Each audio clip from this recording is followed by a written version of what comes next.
Elias Ward never imagined his life would end up somewhere beyond Earth's orbit, much less in the burning corridors of a coalition starship under siege. He joined the medical division because he wanted to save lives, not fight wars. But the Zyrex Dominion didn't give choices. They took them. And when their shadow fell across the coalition of free species, humanity had been dragged into a conflict far older and far larger than itself. The starship's hallway was filled with smoke and sparks. Elias staggered forward, coughing, clutching his medkit as the ship jolted from another impact. Loose panels clattered around him, and alarms wailed with an intensity that rattled the bones in his ears. "Medic! We need a medic here!" He followed the shouts, leaping over fallen debris until he reached a twisted doorway. Two tall Ethrani soldiers, a species of silver-skinned humanoids with shimmering crests, were struggling to lift a fallen support beam. "There's someone trapped!" one of them cried. Elias dropped his kit and threw his shoulder against the metal beam. Muscles strained, and for a moment he feared they wouldn't be able to move it. Then, with a grinding shriek, the beam rolled away. That's when Elias froze. Beneath it was a young Ethrani woman, bleeding heavily, armor shattered, chest barely rising. But even in this state, even covered in dust and smoke, the ornate gold-trimmed armor pieces gave her away. Princess Lyra of House Vila, the heir to the Ethrani throne. Her pulse is fading. Elias shouted, "We need blood, fast!" One soldier said desperately, "There are no reserves left. Her type is rare." Elias felt a spark of fear twist through him, but not enough to stop him. Humans have compatible markers with Ethrani hemoglobin. Some humans, anyway. "It's never been done in battlefield conditions," the soldier warned. "We're out of options." Elias snapped, "Give me the transfusion kit." He ripped off a glove, jammed a needle into his own wrist, and hissed as the pain shot up his arm. His blood flowed through the tubing, into the princess's veins. "Come on," he whispered. "Come on, live." For a moment, nothing. Then her chest rose shallowly, then stronger. Her skin regained its natural silver-blue tone. A faint pulse appeared on the scanner. The soldiers stared at Elias like he performed a miracle. "You saved her," one breathed. But Elias didn't hear the rest. A shockwave tore through the corridor, and the world went black. When Elias opened his eyes, he expected fire, smoke, chaos. Instead, he felt warm blankets, soft humming, air that smelled of crystal-purified oxygen. His eyes fluttered open to see elegant silver walls glowing faintly with embedded runes. Healing technology hummed around him. He sat up slowly, then winced as his bandaged arm pulsed with a dull ache. "Relax," a voice said from the doorway, melodic, strangely soothing. He looked up. Princess Lyra stood there, alive. Her hair, white as starlight, fell across her shoulders. Her silver eyes fixed on him with an intensity that made his breath catch. She wore flowing ceremonial robes of deep blue and silver, a soft contrast to the warrior armor she had nearly died in. "You're awake," she said. Elias swallowed hard. "Your Highness, you're all right."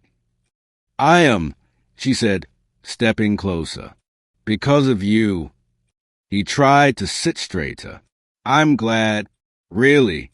That means the transfusion worked." Her gaze sharpened. "More than worked." She lifted a hand, and a holographic royal seal shimmered in the air. "I have invoked the bond of lifeblood," she said. Elias blinked. "The what?" "It is one of the most sacred traditions of my people," she explained. "Our lives have been interwoven. Your blood flows through my heart. Your life prevented mine from fading. In the eyes of our laws, that makes us bound." "Bound how?"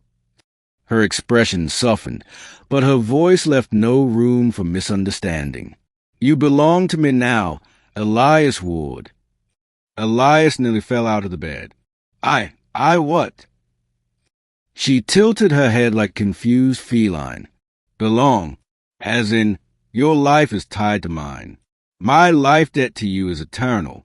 You are under my protection, under my guardianship.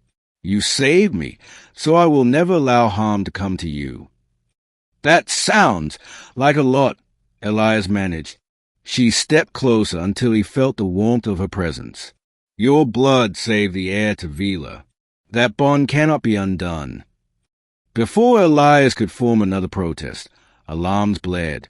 The lights flashed crimson. Lyra's calm expression shattered as she grabbed a plasma-forged spear from the wall. Stay behind me, she ordered. Elias shook his head. I'm a medic. I need to get to the triage center. You belong with me, she said firmly, gripping his wrist. He hesitated. Then take me there. Lyra blinked in surprise, then nodded sharply. They raced through the corridor. Marines sprinted past them. Explosions rattled the floors. The Zyrex had returned faster than anyone expected. In the triage bay, chaos reigned. Wounded soldiers lying across every surface, healers shouting orders, equipment scattered in disarray. Elias didn't hesitate. He rushed to the nearest injured soldier. Pressure on that wound. Stabilize their vitals. Get me a cytogel pack. Lyra watched as he threw himself into the chaos with no regard for danger. Calm, efficient, fearless. She almost looked proud. But then the doors blasted inward. The Zyrex poured in, towering insectoid warriors with serrated limbs and chittering mandibles. Lyra moved like a storm. Her spear flashed, slashing through armor, deflecting claws, shielding the wounded with reckless precision. She was a blur of silver and blue, but one Zyrex slipped past her and lunged toward Elias. Lyra turned, but she was too far. Elias grabbed a fallen plasma scalpel and sliced across the creature's throat. The Zyrex fell, twitching.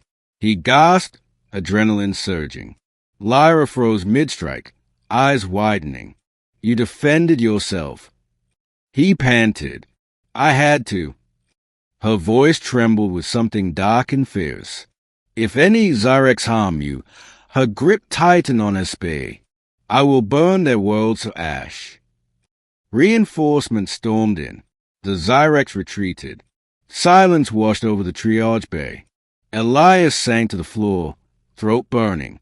Lyra knelt beside him, brushing dust from his cheek. You are brave and reckless. Comes with the job, he said breathlessly. No, she whispered. It comes with your heart. The intensity of her gaze nearly knocked him over more than any explosion. Later, the Ephraini High Council summoned them. Elias tried not to tremble as he entered the chamber, an enormous hall lined with crystalline pillars and ancient tapestries. The elders stared at him with unreadable expressions. One finally spoke. Human, step forward. Elias did. You carry Ephraini blood in your veins, and our princess carries yours. Do you understand the gravity of this? I didn't mean to cause political issues, Elias said quickly. I only wanted to save her life. That act created a bond that cannot be ignored, another elder said. She is heir to Vila. You are now tied to the throne. Lyra stepped protectively in front of him. Your tone is disrespectful. He is my life-keeper. You are attached to him, an elder said. Too attached. Lyra's eyes flashed. I am alive because of him. My attachment is owned. The council exchanged uneasy glances. A human integrated into the royal line will alter diplomatic structures, one warned. It may provoke the Zyrex further. Lyra's voice turned to ice. Let them try. Tension crackled through the chamber. Finally, the elders delivered their verdict. Elias must be escorted to Vila Prime for his safety and for political containment. Lyra accepted instantly. Elias did not. Wait! He started, but Lyra touched his hand gently. You will not be a prisoner, she whispered. You will be honored. He swallowed hard. Why? Why go this far for me? Her voice softened. Because in the moment between life and death, I felt someone pull me back. Someone warm. Someone brave. Someone who refused to let me go. She placed a hand on her chest. That was you.